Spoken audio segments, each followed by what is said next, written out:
Alright, so you guys are interested in carbohydrates and how they affect your weight gain. So there's a lot of things out there in the social arenas and the media that are spewing off a lot of information about carbohydrates.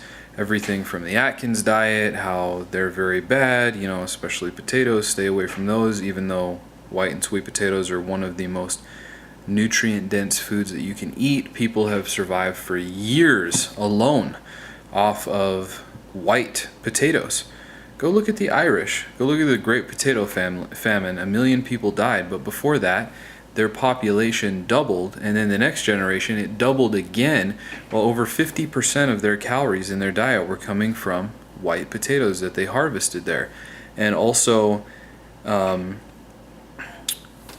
1 in every 3 Irishmen's diets was completely dependent on white potatoes.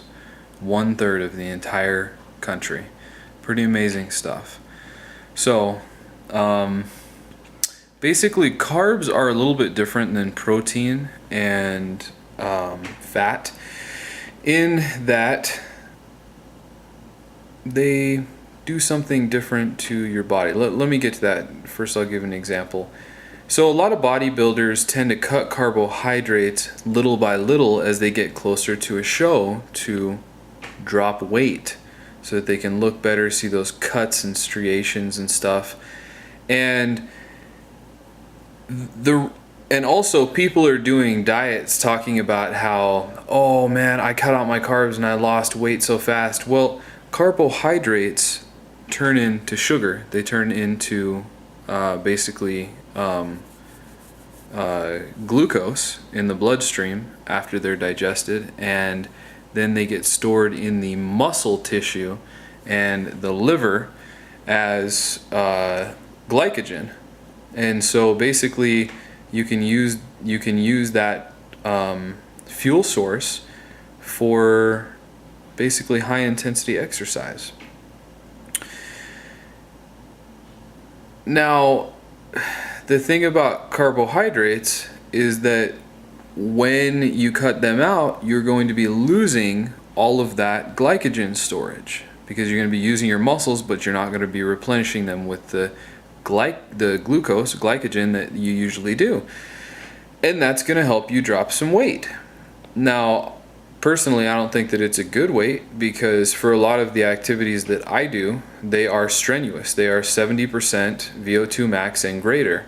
And those carbohydrates really help fuel my workout. And frankly, I wouldn't be able to train at the intensities that I do without carbohydrates. From carbohydrates from simple carbs, like from a candy bar, white bread, some cereals, to complex carbs, like sweet potatoes, whole grain bread, oatmeal, stuff like that.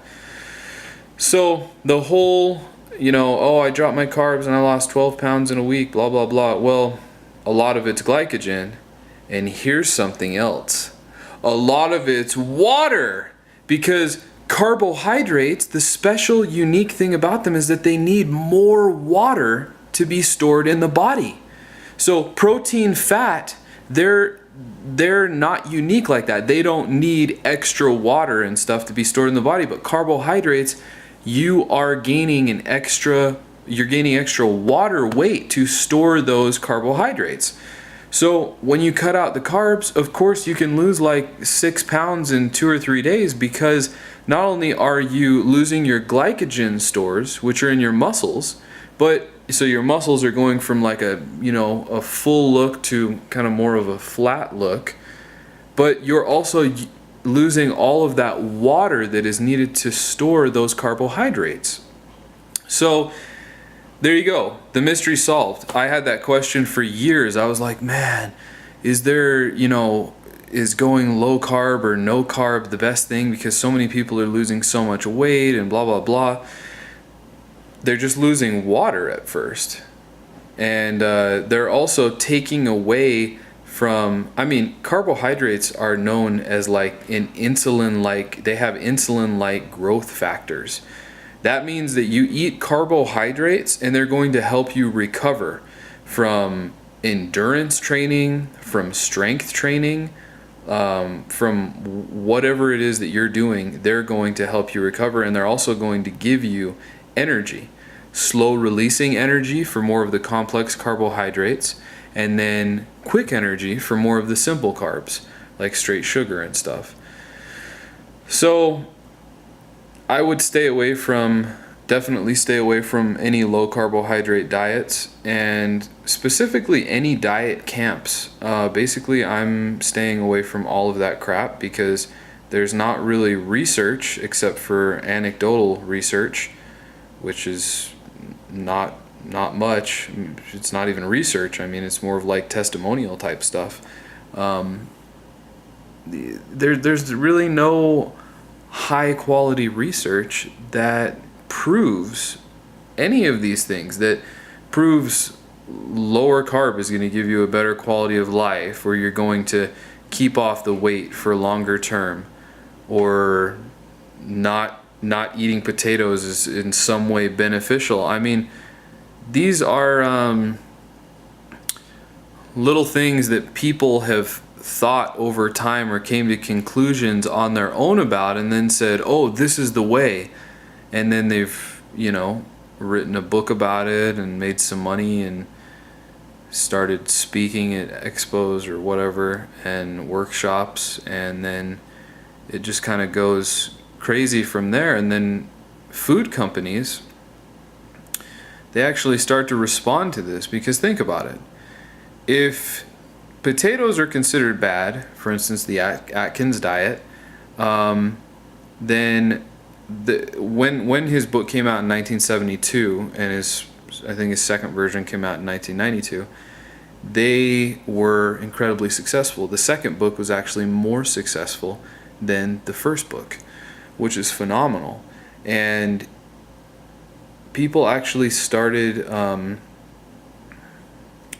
not buying potatoes anymore, and there was a huge surplus of potatoes because the demand had went down so much. So not a lot of people were eating potatoes anymore. And the potato companies, one of the things they did is they modified like a hybrid potato and made a low carb potato. It was a flop, but one of the things that they did is they made a lower carb potato. So it's not just the diet gurus and the people who follow these cultish like diets. It's actually the manufacturers of all of these products that are going to supply what we want. And so if so many people are not eating potatoes and they're eating low carb, well, they made a low carb potato. So then it fuels other people who are sitting on the sidelines watching this whole thing like, wow, even the manufacturers are starting to come out with, low carb potatoes or whatever it may be, gluten-free stuff, or low fat cookies or whatever. So maybe there's something to this, and it gets us kind of hyped in there. By the way, did you know that Dr. Atkins, when he was found outside of his Manhattan home after he hit his head, had his accident, he was 258 pounds. He was 258 pounds. Obviously, his own diet didn't work for long-term weight loss. There's only one thing that works for long-term weight loss. I'll share it in another video. Anyway, that's a quick cap on carbs.